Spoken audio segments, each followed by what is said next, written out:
right. Well, it's time to begin talking about this week, February 12th through the 17th, and we are talking about type and color.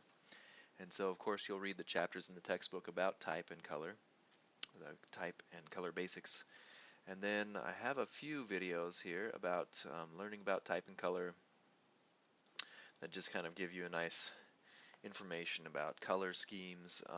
One thing that's changed since I recorded the one on colors is that it's not cooler.adobe.com but color.adobe.com, but it still basically works the same. You go to color.adobe.com, you go to explore, and you can find a bunch of different color schemes to choose from, and those are provided to you in various different formats, so that you can copy and transfer those colors to your Inkscape or other different software that you might be using for this project. And by the way, you can use different software. If you don't want to use Inkscape for this graphic design project that's due this week, you can use something else that you have access to. But the reason why I present Inkscape, of course, is because it's free and easy to use. I don't expect you to become full-time graphic designers necessarily from this class, but we do want to have something that we can work with that gives us an intro to this idea of being able to design something nice graphically.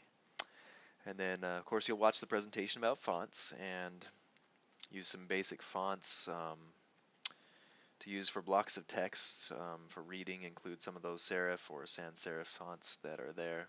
More decorative fonts can be found and used too, but those are mainly for larger headings, titles or subtitles and so forth. One of the jokes that we had in my doctorate program was don't use Comic Sans for your block text, for your main text. Like if you send an email to a parent, for instance, and you're a teacher, you probably don't want to use something like Jokerman or Comic Sans or something like that. Use a more professional, just regular font like the ones listed here for those types of communications. But for big, mainly larger headings, titles, or subtitles, you might use those decorative type of fonts in your project. But again, you want to limit the colors that you use and the number of fonts that you use, as it will mention in the presentation. And then, of course, you're going to submit your graphic design project. Now, just as a reminder, too, this is going to require you to do some formative evaluation, or there will be some formative evaluation of your project. So I'm going to go through and say, okay, this is good, but I want you to do this and that. And this is not to make you feel bad about your design or anything like that, because often it can make us feel bad because the graphic design is a part of ourselves that we're sharing. And so receiving criticism on something like that can be difficult.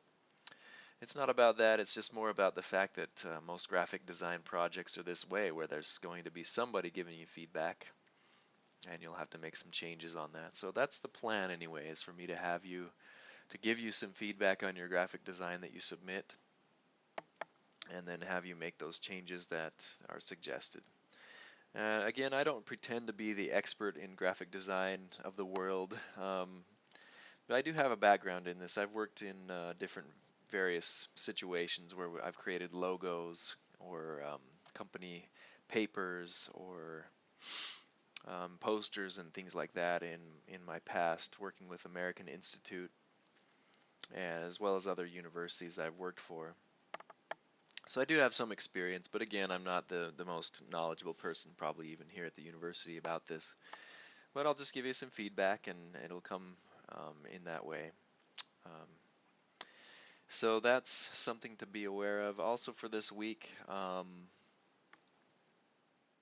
think I've got everything covered. Yeah, I think the one thing to think about is to make simple yet interesting layouts for the graphic design assignment. Try to keep them simple. And I love the poster inspiration that you can find online. So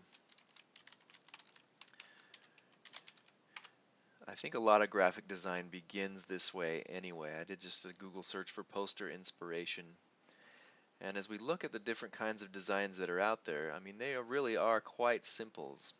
For instance, the Twin Cities are best on two wheels. Very simple design, all centered, sort of a symmetrical balance here. But there's not a lot to it. There doesn't have to be a lot of information on your poster. There can be, though. Here's another example.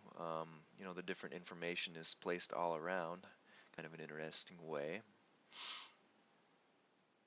but even the simple ones are pretty good. This gun one's kind of interesting. Gun control matters. Anchorman.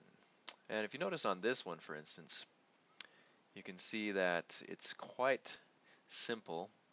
There's much larger fonts here for title and subtitle, and then much smaller ones there. And that's okay if they're small, as long as they don't kind of interfere and everything's the same. What you don't want to have is an unclear focal point, where all the text may be the same size and the viewer isn't sure what to read first.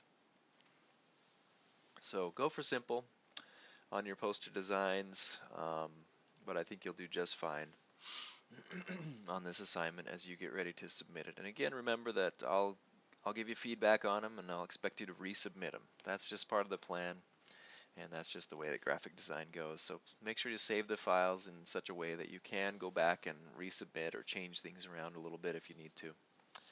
And I think that's about it. So good luck this week, and carry on. Hopefully none of you have got some of the illnesses that have been going around too. It's been pretty bad. Our whole family was sick this last few weeks, so hopefully you are doing well. Have a good week.